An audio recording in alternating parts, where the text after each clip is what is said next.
Steps, look at this, you're back together. How great does it feel? Well, we've been back together quite a while now, since I think it's 2012. Yeah. Everybody thinks because they don't see us, we're not together, but we are constantly working behind the scenes. The wheels are turning, and then we give birth to this. Well, that must be painful depending on which way it comes out and who's birthing it. Well, it's out into the world, we give birth, and now we nurture it. Yes, and let it fly off into the sky. I'm drowning in my history, prisoner of past defeats. Tell me what the future holds. Tell me where you lead. It's so great to have you guys back, making new music. Sia, little Aussie songwriter there, is basically one of the lead songwriters on this. How was it working with her? The song was put on our manager's desk actually, close to 3 years ago now. Yeah. It was a long time ago. And we just loved it the moment we heard it.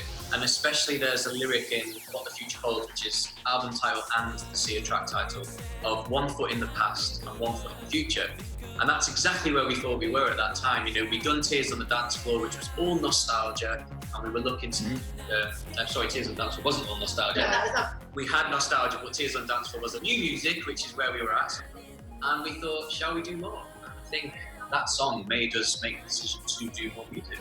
Tragedy, but the feeling's gone and it can't go on, it's tragedy. You've made a lot of headlines this year with this musical Once the Sorrow, which is the Princess Diana musical. So let's get to the bottom of this now. What's going on? And do you just sit there watching The Crown and taking notes? Do you know I what? just started The Crown. Me too. Just started. Do you know what? We had that movie a while ago, and it hasn't got anything to do with us whatsoever. Unofficial. And isn't it just the most random idea? I don't know, I quite liked it. But why? That connection of Princess Diana and step songs is just bizarre, but you know, I do believe though it was a band that put it all together, and it was for a charity musical show, was it? I think that's kind of as far as we got finding out from the rumours. But unfortunately, no, not from It's us. nothing to do with us.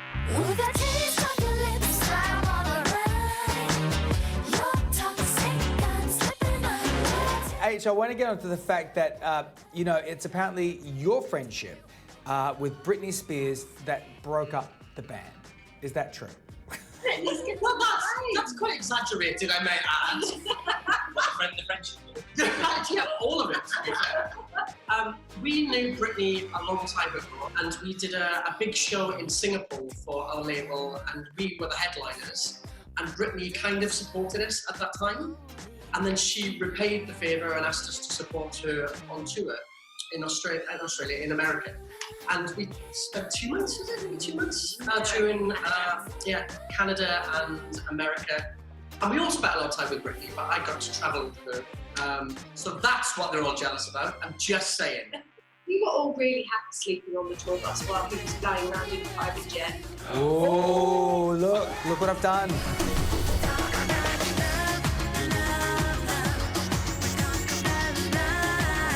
Do you love being together in a group though? I know you had a break for a while. You got back together a few years ago. There's this new record. I mean, is it good to be back together after all that time? Yeah, I think it really is. Hindsight is a wonderful thing. Experience is a wonderful thing.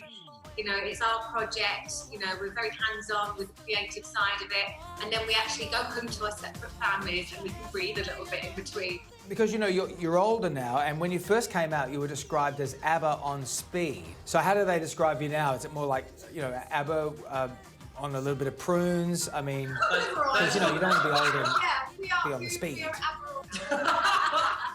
Yeah, all the creaky joints. I know. I mean, I was watching the video clips and I'm like, they've still got it. They've still got the moves. They look good. They've got this. Do you have to go into training to limber up for something like this? I mean, are we like Beyonce on the treadmill running her lyrics? You know what? As you get older, you have to look after yourself a bit better anyway. And I think, especially when we're coming up to a tour, you do have to, you know, things don't just stay that way naturally, do you? You've got to look after yourself. You've got to make sure you're fit because we want to deliver the best show that we can. So if we weren't in a good place, then it would just be good rubbish. Really hard work. Really hard work. Right, but you keep saying that there's going to be a tour. There's going to be a tour. I mean, you guys are in a pandemic there, in a major lockdown at the moment. Hopefully, there's going to be some movement around there at Christmas time for you guys, but you seem very positive in moving forward. Is that what you're saying? Is there going to be a tour next year? Absolutely. We made the decision at the beginning of kind of the lockdown for us to move our tour from this November, December to next year. So it was over a year. And I don't know, it feels positive because there's news about vaccines and stuff coming. So fingers crossed that we will make it in November, December. And I think we probably will be one of the first big shows that actually does go ahead, fingers crossed. See, I think you need a vaccine sponsor. So instead of saying, like, oh, they're like ABBA on steroids, you just be like, Steps, they're like ABBA on AstraZeneca's vaccine. Steps are the vaccine. In your arms. Yes! Steps of the vaccine. There you go. That's good marketing. Well, look, congratulations on the new record, guys. We cannot wait to see you in Australia. Please stay safe over there and have a wonderful Christmas. Drowning